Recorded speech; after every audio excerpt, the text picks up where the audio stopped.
So I cut my thumb while trying to frame a print that I bought at Comic Village last weekend. And I like to say that the only plaster I could find was Star Wars's premiere character, General Grievous, but no, I'm going to be honest. I'm 28. I wanted to wear a General Grievous plaster. I'm an adult. I'm owning it. Yeah, it happened.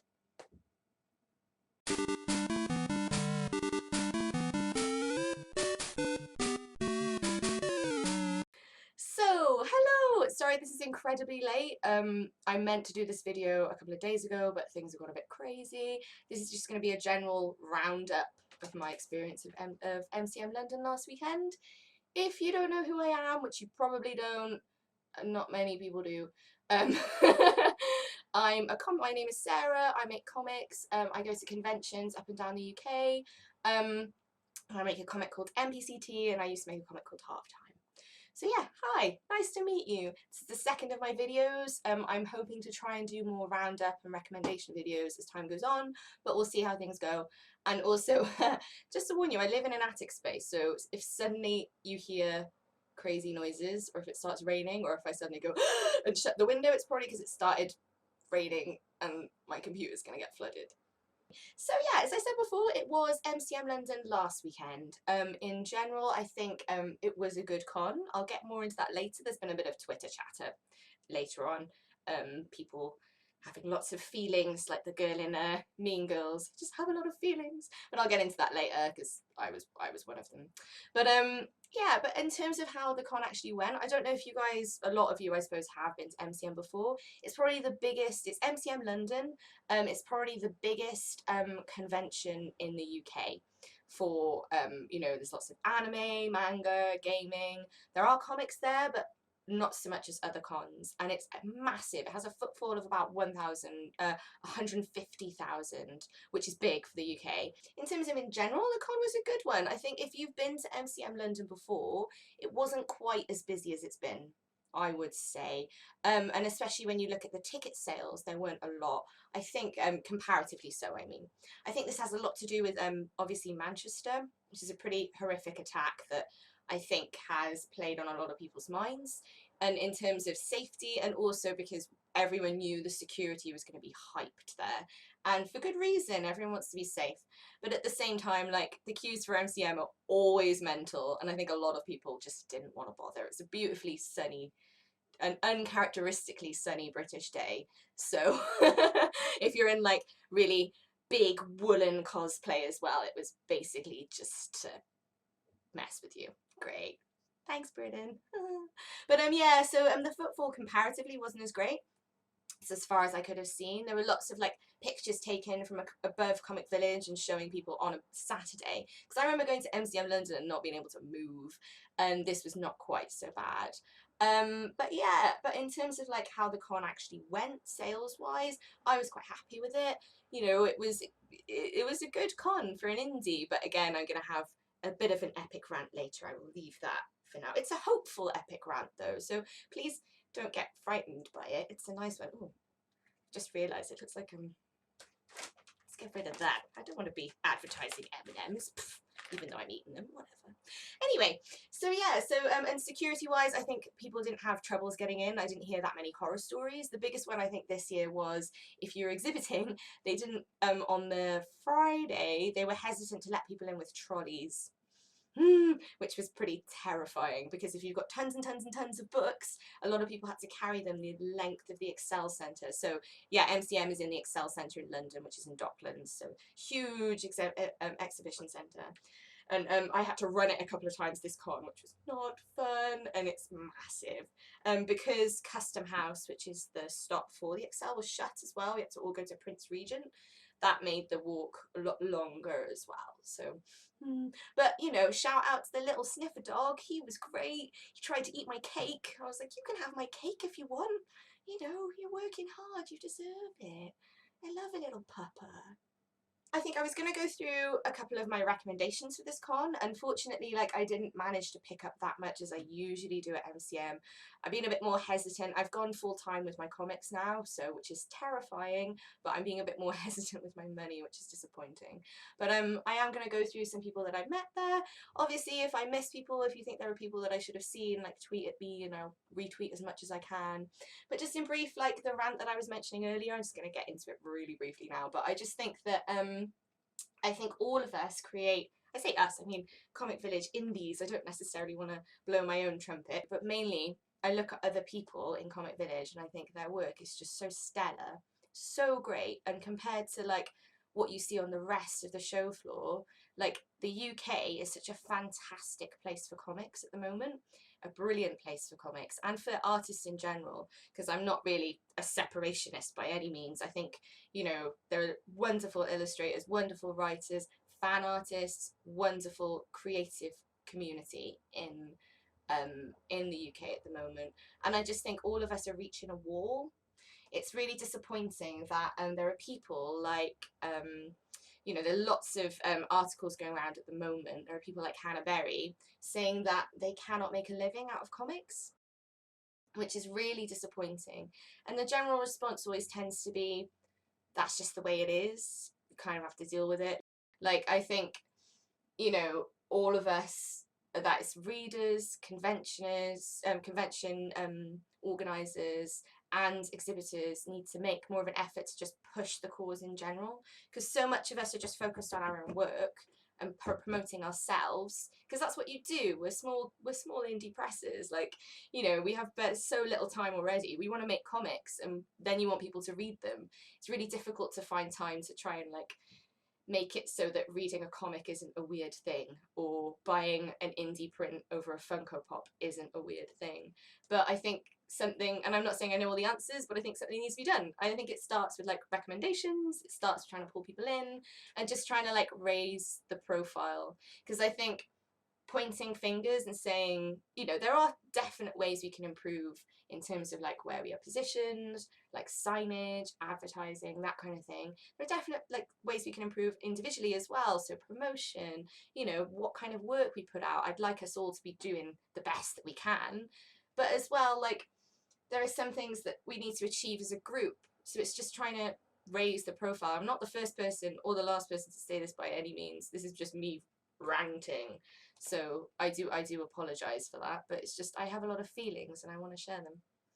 So yeah, I think the main thing that I wanted to say that I did not say on Twitter was that just if we stop pointing fingers at other people in Comic Village and we start trying to say we're worthwhile, you know, don't buy a Funko, buy us. Or at least like I'd be happy if everybody who came to MCM came away with something from Comic Village or an indie artist somewhere else on the shop floor.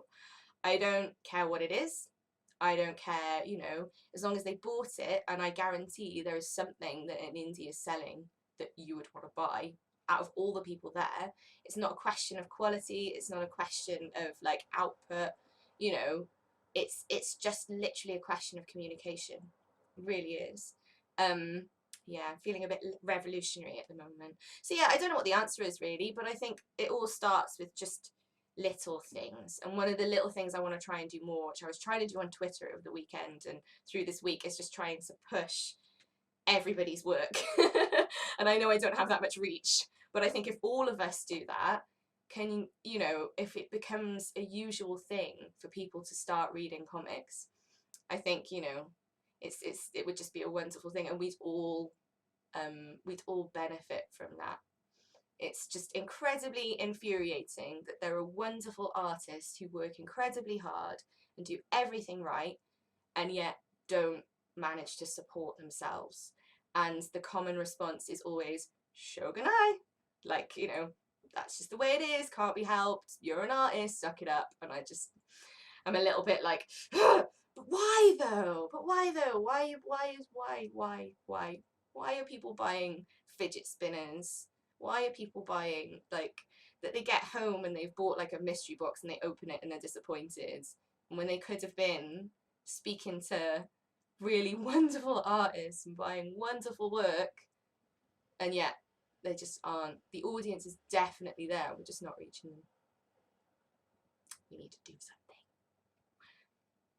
So yeah, that was an epic rant. Sorry about that. You know, and obviously if you think I'm talking utter bullshit, call me out. If there's people who've been more eloquent than me, call me out. And like, you know, I just wanted to start a discussion. Not start a discussion, continue the discussion. Other people have started this discussion. Just needs to be talked about more and made into more of a thing. So in that spirit, my Grievous is falling off, so that's not happening anymore. In that spirit, I'm going to recommend some stuff that I saw at Comic Village this weekend. It can't be an extensive list because there was over 200, 300 great artists there. Like, and I hope that over time, like, I'm going to be doing more and more of these videos, and I'm going to try and cover as many different people as I can. If I don't talk about anyone that you think that I should, please, again, message me, and, you know, I'll try and retweet as much as I can and just spread the word. So the first thing I'm actually going to talk about isn't a comic. It's someone that I've wanted to speak to for a very long time, that I've seen at a lot of cons, and that I went up to the convention with Anna Catris this weekend. Forgot to mention her at the start. Like, I'm in a video with her. If I'm going to cut this with videos, I'm a douchebag. Anyway, I went up with Anna Catris this weekend, who is a really good, great, amazing comic friend of mine. She makes a comic called, a book rather, it's a collection of short stories called Cirque d'Amour, and I recommend you check it out. The second one is coming out soon and I'm really excited. I did a print for the first one, it was a Kickstarter campaign, and I'm really hoping I can do another one. It's really nice. And yeah, fantastic. So yeah, Anna Catris, going back, recommended that I checked out Dr. Jeff, who makes these wonderful patches. Again, my video is backwards. Deal with it, sorry. He makes these wonderful patches. So basically they're like military patches that you put on your sleeve, on your jacket, that kind of thing, but for tea. So you can do it and you can have your, so how much milk, how many sugars, what tea you drink. And I was just like, I'm all over that jazz. I make a comic with tea in it. Yes! Which is really great. And so obviously I got these two, non-player character and T+2. So that's going to be like, I suppose that should go on my sleeve, but I'm probably going to be a dick and put it here. But yes, that's going to be on my convention jacket, which is absolutely fantastic. We traded as well. He gave me his comic called Fetish Man, which is, yeah, it's basically like a picture book, but with this superhero, I suppose, who's called Fetish Man. And just to give you an example, this is not porn, it's a comic. This publication does have references to alternative human sexuality, as well as casual swearing, and as such may not be suitable for minors or the easily offended. So see Fetish Man, fight crime badly. Blah, blah, blah, blah. See Fetish Man, fight crime badly. See Fetish Man comic. So yes, I traded that, which is a lovely thing. Oh, and you can find it at fetishman.co.uk and also like drjeff.co.uk for the rest of his stuff. But obviously, like, I'll post links in the description, I'll post it on the screen. If they have a Twitter, I'll post the Twitter account too, so you can be like, tweet at them and go, hello, I like your stuff, because that's always nice. Next, I'm going to start with the non-comic-y stuff and get to the comics later, I think. Next, I have this from Faye. I got myself a spicy boy. Look at him. So another, boop, boop, boop, boop. Are you gonna, no you're not. It's Yuri though, and he's drunk. But yeah, another artist I really like, a really good friend, is Faye Sims. And she is like the queen of badges, sells lots of stuff from all different fandoms, but basically if you are a big fan of Yuri on Ice, she does some epic Yuri on Ice stuff. I'm kind of like trying to push her into making key rings, because I bought some key rings from her and they're like reaching the end of their life and I need to replace them, and I need a Yuri. Really do. A spicy boy Yuri, please, if you're watching this. I really want one. But she also makes a comic called The Foldings, which I think was kickstarted last year. And it's beautiful. If you get a chance to check it out, I highly recommend you do. She's one of these artists that a lot of people check out her fan art, and they really should be checking out her comics as well. Like, so nice. It's basically It's a fantasy, steampunk, gay adventure in the sky. They're on a floating city with airships and magic. Really good. If you like Yuri on Ice, it's that kind of like, not low key, you know, it's that, you know, it's just really, really nice. Beautiful artwork as well. Like, seriously, I mean this in the nicest possible way, Faye. I hate you. It looks beautiful. Those cities are so like detailed and colourful and just highly recommend it. And also she's bringing out a new one soon as well. I think they're working on the next issue. So yeah, if you get in now, you've got plenty of time to, you know, catch up before they start bringing out stuff for the new one. So yeah, highly recommend it. I'm going to say that after every person now. Highly recommend it. Yeah, so a person who was not at the con, and I don't mean this in like the you weren't there, man, but I really wanted to see her, but was Rachel Smith. You know, so she couldn't make it in the end, which was really, oh man, but she makes wonderful work. So she's done, you might know her from House Party, what else does she do? The Rabbit is a fantastic book. She also works on Doctor Who, and does loads of like book covers and stuff with a really like distinctive, lovely style. And yeah, so The Rabbit, I'll just mention that briefly before I show what I get, but it's basically about two sisters who are going through a really tough time, and they run away into the forest and they encounter this rabbit that basically, that literally and metaphorically turns into a monster and the personification of all the troubles in their life and how they deal with it, basically. It's a really lovely story. I really like enjoy the way that she, it's quite idiosyncratic and British, and I really enjoy the way that she builds characters and the way that she uses humour. And she's working on a new one at the moment. I just can't wait. There's lots of like people that I've seen at conventions who really seem to be like on the top of their game and bringing out new stuff that I'm just like super excited about, and Rachel Smith is one of them. So I got this in the post. It's up on Etsy at the moment, which is her hourly comic book day 2017. Really, yeah, I read this as it was happening. I was there, man. Hi everybody. For some reason the audio on this little bit cut out. I don't know, Premiere hates me, but I basically went on to say that this is a lovely little book. You can pick it up on Etsy. I will link it in the description. I am in awe of anyone who can do this hour a day series. A lot of artists do, and it's a wonderful insight into their lives.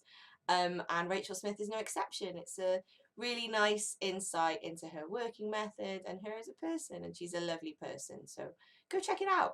Sorry about this. Anyway, back to the show. The next thing we're going to talk about is Harry, Harry's Liar comic book. They're also working on, you might know them from Nyx in the Overworld, which is currently running as a Kickstarter. You have, I'm looking at it right now, 3 days to go. They've pretty much smashed the goal, to be fair, but it's a beautiful book. Really, really nice. 200 pages of a fantasy epic adventure. And also, if you look at it online, like a lot of the pages are animated. It's really nice to see their progression as well from the start up into what they're doing now, which is really lovely. Go check that out before you don't have time anymore, because you will be missing out. Only 3 more days. Do it. And this is their new book, Liar. So I'm going to read the back because it's actually a teaser for a new webcomic coming out called Finding Home. Finding Home is a romance comic about finding your place in the world and learning how to let yourself grow. And just really, this is just a piece of art. I'm really excited to see where this goes. And basically, like this, one of the lovely characters in this has a really nice conceit of he grows plants on his body and the plants change regarding how he feels, which is just a really lovely idea. I like all these comics coming out that are about like feelings and less about like smashing things. It's great. I like smashing things too, don't get me wrong, but you know, lots of feels going on in comics at the moment, especially in indies. But yeah, I'm really excited to see where Finding Home goes. Really, really excited. And I recommend that you back Nyx as well. I highly recommend it. I'm not going to say that every time. That's such. I'm an idiot. I'm an idiot. So the next book I'm going to talk about is Flintlock by Steve Tanner. He's a writer and he gets a range of fantastic artists to work on this book. We've got like Anthony Semi, Lorenzo Nicoletta, Ed Machiavello, and just it's stunning. It's basically a series of books or a series of comics about a female highwayman or a highway woman. And the artwork is just stunning. It's fantastic in that this is the kind of artwork I associate with, like, I'm not being mean or anything in saying that I kind of associate such like intense artwork with quite blokey stories, and it's great. Just it's fantastic. She's such a badass, absolute badass, and just so we're on book 2 at the moment, and that was kickstarted, I believe, successfully kickstarted earlier in the year, and it did really well at MCM this past month. And I don't mean this disparagingly, in that it's a fantastic selling point that she is a woman. Like it's to see this kind of comic ran by, because there's Lady Flintlock and then there's also Shanty the Pirate Queen, that are both, because it's kind of like 3 different stories in this as well, and just to have 2 really badass ladies in quite a traditionally masculine story type is wonderful. And Steve Tanner writes it masterfully and it's drawn great, so I keep saying it, highly recommended. It's becoming, it doesn't mean anything anymore. I really do think this is a stellar book that everyone should find. It's great. So this convention, in terms of table neighbours, was absolutely stellar, like fantastic. So usually I table with Sian Jefferson, and but unfortunately she couldn't make it. And then also I was kind of hoping I'd be near Anna Captris, but again, unfortunately, because of table jiggery, we were quite far apart. But I kind of rolled the dice and scored and got a natural 20. That's a terrible joke. I'm not going to say that. Forget I said anything. Anyway, so on my left, I had John Scrivens of Little Terrors fame. He was just, I think I haven't spoken to him at length before, and it was just, yeah, really, he's so nice. I had a little, I don't think it's an MCM London, unless I freak out at some point. I always have like a little panic attack at some point. Just, it's so overwhelming and hot. There's so much pressure on you to sell. And I was just like, nope, and like ducked under my table at one point. And he was so nice, like he went and got me a cup of tea, and I was just like, thank you, why don't we hang out more? So that was really nice. And you know, I love his work. He was talking about maybe like bringing out something that was a bit more child friendly as well, which was really exciting. Like I love his work on Little Terrors, but just like I like seeing artists doing things, new things. So I think it's going to be, I'm looking forward to see out what he brings next. But sharing the table with John was Joe Glass, yeah! So I kickstarted this earlier, so I didn't purchase this there. But Joe Glass of Pride fame. And that was fantastic as well, a fellow Welshie. You know, again, I've never tabled next to Joe before. I've like chatted with him over a pint on many an occasion, but it was brilliant, really nice. I got a chance to like, you know, when he went to the loo, like sell his books for a while as well, like peruse, have a look, and that was really fun. So basically, I'm sure you've encountered the Pride before. If you're watching this video, you probably know about Joe and you know about the Pride, because I think our audiences kind of do this a bit, and mine's quite small, so it's likely that, you know, you've heard of him. I don't know what I'm talking about. Move on, Milmo. So basically, the Pride, it is a group of LGBT plus superheroes, and it's a complete, this book is a complete arc, so it's all the stories they've got so far, and it's really great, very inclusive. I like how many different types of people there are. It's not just in terms of their sexuality, it's how they look, like their ages, which is just, you know, their genders, in terms of their you know, their races, everything. Like there's a really good range of stories and an awesome range of artists as well. Like the lineup he's managed to get is just fantastic. It's just a really like professional, beautiful looking book. And one thing I will say is that as well as being a tea nerd, I am a massive book nerd as well. And this book is pretty goddamn well made. The thing that I like the most is the fact that when you take this off, we've got the foil embossing. Yes, so beautiful. You know, because so many times, like, my pet peeve is when you have a book that has a dust jacket, you take it off and it's exactly the same inside and it's paper bound and you think, what's the point in that then? You just got a dust jacket for the sake of it. It doesn't do anything. So it's really nice, like, just, oh, so well made. But yeah, so yeah, Pride. I think as well, he's another one of these people that's bringing out more of the Pride in the next couple of, I want to say in the next year. Not 100% sure exactly when. If you haven't checked out the Pride, what are you doing?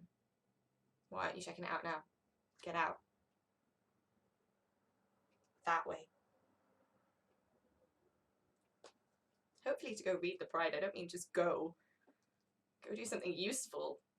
Something fun. Like read the Pride. So I had John and Joe on the other side of me, and to my right I had Kit Bus, which the artist for Critical Role, and I tried to play it cool, but if you've been watching this video for like, I don't know how long I've been recording, like 20 minutes, you already know, even if you've never met me, you can see that I'm not a cool person. I'm not. Really not. So when I first came in, I was like, oh hi, cool, nice to meet you. Yeah. Which was super embarrassing. But she was absolutely lovely, like one of the nicest people I've met on the convention scene, and that's saying something because most people are nice in conventions. And she was with Martina as well. Martina was lovely, like, con friends, I like making you con friends. But the thing that I was really impressed with Kit Bus is that I was next to probably the busiest table I've ever been next to at a comic village. Like, it was insane, but she kind of kept up her momentum the entire time. Every time I'd look over and I'd be like, I'm so tired. Yeah, read the books. She'd be totally like, hi, are you a critter? That's so nice. Like, in such a lovely way. Everyone she spoke to was just, I don't know where she gets her energy from. Just, yeah, fantastic. Really nice person. And also, this was the print. I mentioned earlier I cut my finger trying to, like, General Grievous is buggered off now. But I cut my finger trying to frame this because I wanted to hold it up in a lovely frame and be like, thank you so much. But it didn't even fit the bloody frame. So I cut my finger and didn't even frame it. I hate my life right now, I really do. But anyway, so I got this lush Vox Machina print. Look at that. Oh, I love him. He's so good. He's so good. But yeah, she had some lovely stuff on her stall as well. Like, I could see there was such a, part of the reason there was such a big queue a lot of the time is that people couldn't decide. And so many times I was listening and just like, just want everything. And for good reason. Like, I was next to her and the whole time I was like, stop spending money, Momo. Stop spending money. And it just happens, doesn't it?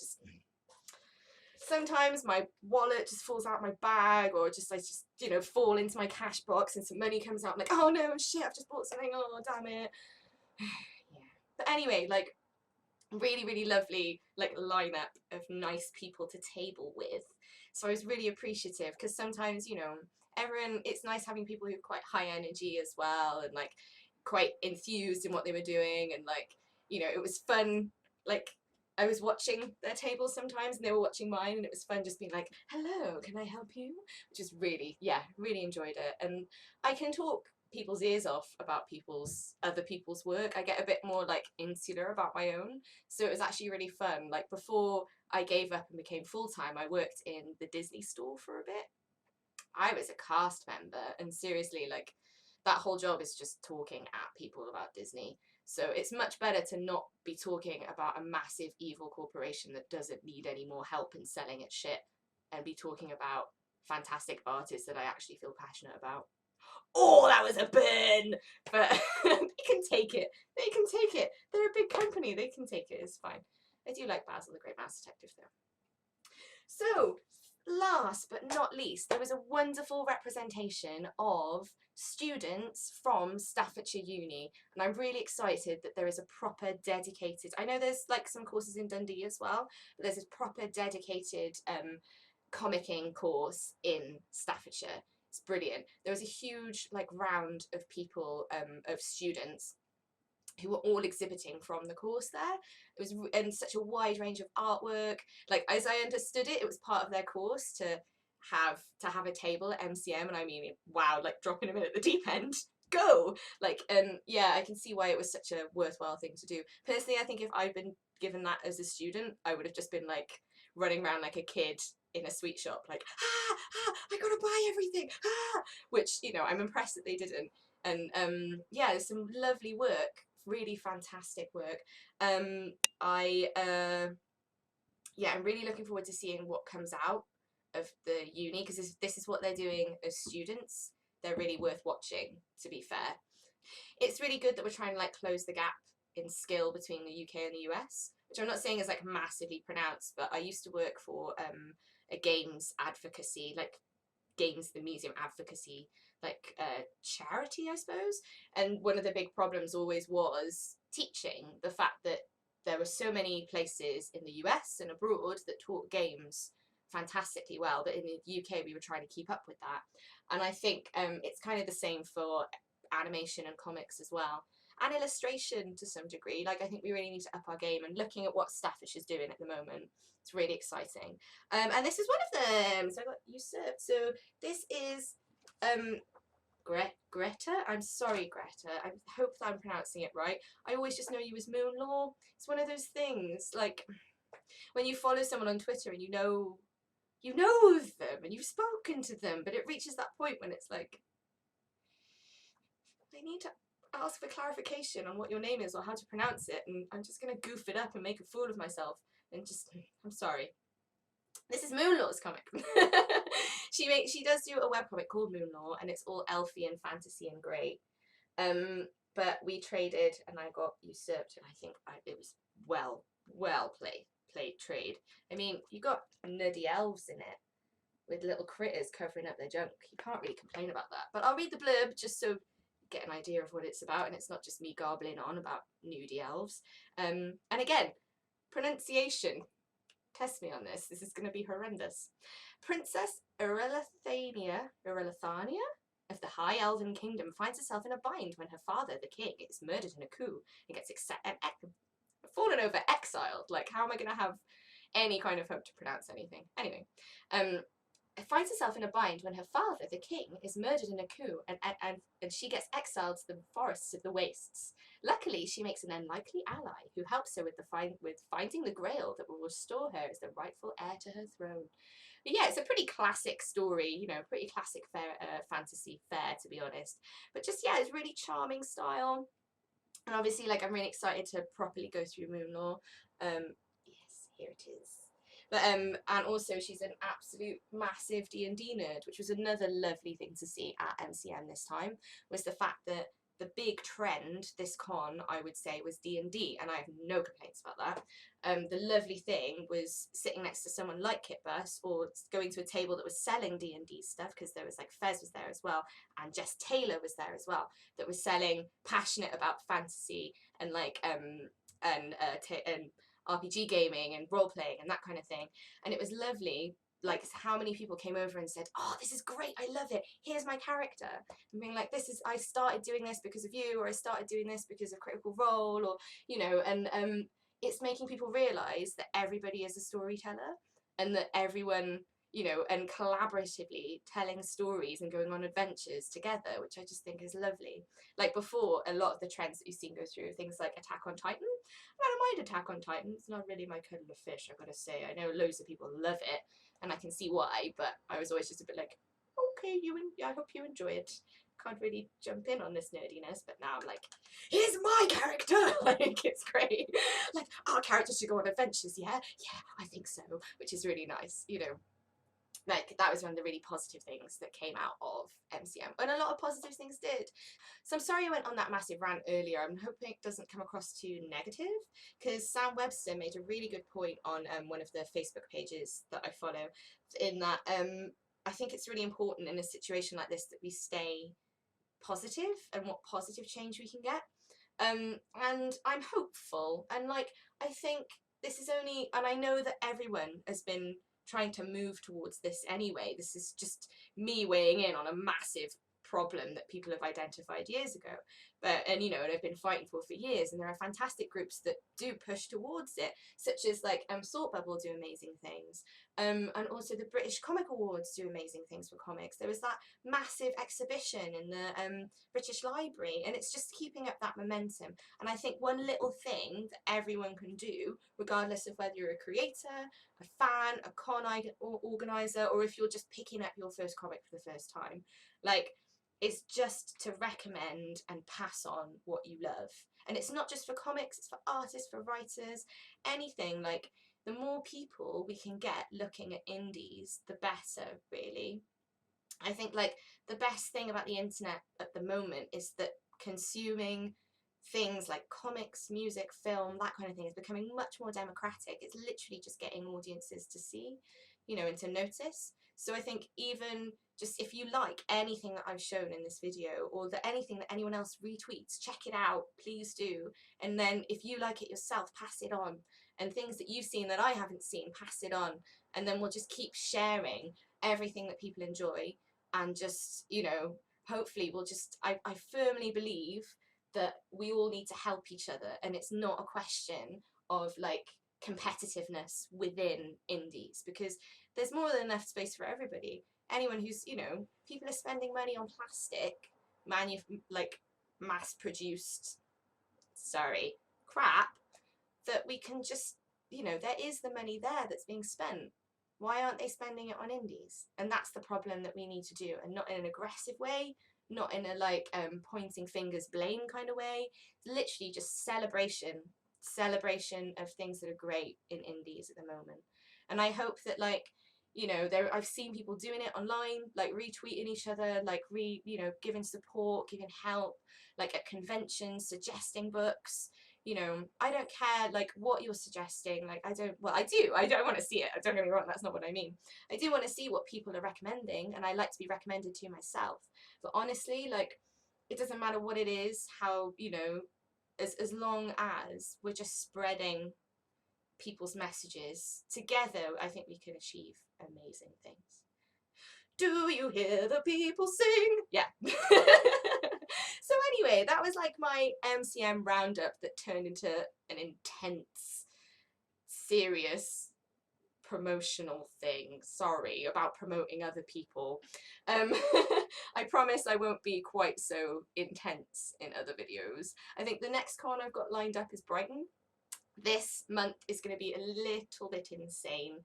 So I've got Glastonbury in a couple of weeks' time. It's my birthday. I've got Ice Brighton. I've then got Cardiff, Sice, and yeah, it's going to be mental. And also I want to bring out issue 2. I'm working on a pitch that I can take to LSCC, and I got some prints I want to do, and also yeah, just so much stuff going on. So yeah, I would be absolutely overjoyed if you share this or follow me on Twitter, or, you know, I'll post links to all my stuff. But again, I'd be equally overjoyed if you shared someone else, some other indie that you think is great. Pass it on, share the love. But yeah, so yeah, and also let me know if you like this video, if you think that I've got some things wrong, or if you want me to do more of these. I'd really like to do more promotional videos for other people, really, and to talk about other people's work, because I really enjoy it. And point things in my way as well, if you can. I'd really appreciate that, even just for like, I want to read this, that would be really lovely. So yeah, hope you enjoyed this. Say hi, and yeah, hope you have a lovely day. Bye!